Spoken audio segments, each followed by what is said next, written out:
ಮಂಗಳೂರಿನ ಹಂಪನಕಟ್ಟೆಯಲ್ಲಿರುವ ವೆನ್ಲಾಕ್ ಜಿಲ್ಲಾಸ್ಪತ್ರೆಯ ನೂತನ surgical super speciality ಕಟ್ಟಡ ಇತ್ತೀಚೆಗೆ ಉದ್ಘಾಟನೆಗೊಂಡಿತ್ತು.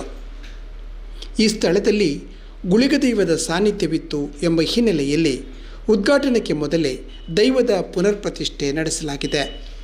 ದೈವಾರಾಧನೆ ತುಳುನಾಡಿನಲ್ಲಿರುವುದರಿಂದ ಆ ನಂಬಿಕೆಗೆ ಅನುಸಾರವಾಗಿ ಆಸ್ಪತ್ರೆಯಲ್ಲಿರುವ ಸಿಬ್ಬಂದಿ ಹಾಗೂ ರೋಗಿಗಳಿಗೆ ಯಾವುದೇ ಸಮಸ್ಯೆ ಆಗಬಾರದು, ನೆಗೆಟಿವ್ ಎನರ್ಜಿಯ ವಾತಾವರಣ ಇರಬಾರದು ಎಂಬ ಕಾರಣದಿಂದ ಈ ಕ್ರಮಗಳನ್ನು ಕೈಗೊಳ್ಳಲಾಗಿದೆ. ಇದನ್ನು ಜಿಲ್ಲಾ ಉಸ್ತುವಾರಿ ಸಚಿವರಾದ ದಿನೇಶ್ ಗುಂಡೂರಾವ್ ಅವರ ಗಮನಕ್ಕೂ ತರಲಾಗಿತ್ತು ಎಂದು ಆಸ್ಪತ್ರೆಯ ಅಧಿಕಾರಿಗಳು ತಿಳಿಸುತ್ತಾರೆ. ನೂತನ ಕಟ್ಟಡದ ಕಾಮಗಾರಿ ಆರಂಭವಾದ ಬಳಿಕ ಕೆಲವು ಕಾರ್ಮಿಕರಿಗೆ ಹಾಗೂ ಆಸ್ಪತ್ರೆಯ ಸಿಬ್ಬಂದಿಗಳಿಗೆ ಸಮಸ್ಯೆ ಉಂಟಾಗಿತ್ತು. ಈ ಬಗ್ಗೆ ಅವರು ಅಧಿಕಾರಿಗಳಿಗೆ ನೋವು ತೋಡಿಕೊಂಡು ಪ್ರಶ್ನಾಚಿಂತನೆಯ ಸಲಹೆಯನ್ನು ನೀಡಿದ್ದರು. ಈ ಹಿನ್ನೆಲೆಯಲ್ಲಿ ನಡೆಸಿದ ಪ್ರಶ್ನಾಚಿಂತನೆಯಲ್ಲಿ ಕಾಮಗಾರಿ ನಡೆಯುತ್ತಿರುವ ಸ್ಥಳದಲ್ಲಿ ಈ ಹಿಂದೆ ಗುಳಿಗ ದೈವದ ಸಾನ್ನಿಧ್ಯವಿತ್ತು ಎಂಬುದು ಗೊತ್ತಾಗಿದೆ ಎನ್ನಲಾಗಿದೆ. ಅನಾದಿ ಕಾಲದಲ್ಲಿ ಈ ಪರಿಸರದಲ್ಲಿ ಕುಟುಂಬವೊಂದು ಗುಳಿಗ ಸಹಿತ 5 ದೈವಗಳನ್ನು ಆರಾಧಿಸಿಕೊಂಡು ಬಂದಿದ್ದು, ಕಾಲಾನಂತರ ಆ ಕುಟುಂಬ ವಾಮಂಜೂರು ಕಡೆಗೆ ತೆರಳಿತ್ತು. ಇತರ ದೈವಗಳನ್ನು ಆ ಕುಟುಂಬ ತನ್ನೊಂದಿಗೆ ಕರೆದೊಯ್ದಿತ್ತು. ಆದರೆ ಗುಳಿಗ ದೈವ ಶರವು ಕ್ಷೇತ್ರಕ್ಕೆ ಸಂಬಂಧಿಸಿದ್ದರಿಂದ ಅದು ತಾನಿದ್ದ ಪರಿಸರದ ಮರವೊಂದರ ಬುಡದಲ್ಲಿ ನೆಲೆಯಾಗಿತ್ತು.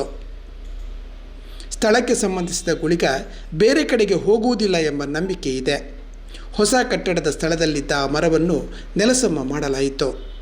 ಆಗ ದೈವ ರೈಲು ನಿಲ್ದಾಣ ಬಳಿ ಇರುವ ಮುತ್ತಪ್ಪನ ಗುಡಿ ಪರಿಸರದಲ್ಲಿ ನೆಲೆಯಾಯಿತು. ತನ್ನ ಸಾನ್ನಿಧ್ಯವನ್ನು ತೆರವು ಮಾಡಿರುವುದರಿಂದ ಅದಕ್ಕೆ ನೆಲೆ ಇಲ್ಲದೆ ಸಮಸ್ಯೆ ಉಂಟಾಗಿದೆ ಎಂದು ಪ್ರಶ್ನೆಯಲ್ಲಿ ಕಂಡು ಬಂದಿತ್ತು.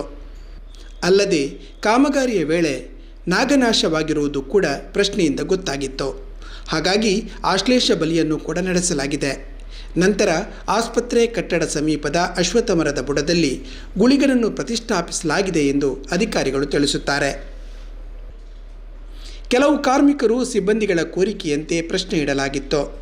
ಸಿಬ್ಬಂದಿ ಅಧಿಕಾರಿಗಳೇ ಹಣ ಸಂಗ್ರಹಿಸಿ ಪ್ರಾಯಶ್ಚಿತ್ತ ಸಹಿತ ವಿವಿಧ ಧಾರ್ಮಿಕ ವಿಧಿಗಳನ್ನು ಮಾಡಿಸಿದ್ದೇವೆ. ನಂಬಿಕೆಯ ವಿಚಾರ ಒಂದೆಡೆಯಾದರೆ ಪರಿಸರದಲ್ಲಿ ಋಣಾತ್ಮಕ ಶಕ್ತಿ ಕೂಡ ಒಳ್ಳೆಯದಲ್ಲ. ಎಲ್ಲರಲ್ಲೂ ನೆಮ್ಮದಿ ಇದ್ದರೆ ಧನಾತ್ಮಕ ವಾತಾವರಣ ಸೃಷ್ಟಿಯಾಗುತ್ತದೆ. ಹಾಗಾಗಿ ವಿಧಿವಿಧಾನಗಳನ್ನು ನಡೆಸಲಾಗಿದೆ ಎಂದು ಆಸ್ಪತ್ರೆಯ ಮೂತ್ರರೋಗ ತಜ್ಞ ಡಾಕ್ಟರ್ ಸದಾನಂದ ಪೂಜಾರಿ ಹೇಳುತ್ತಾರೆ.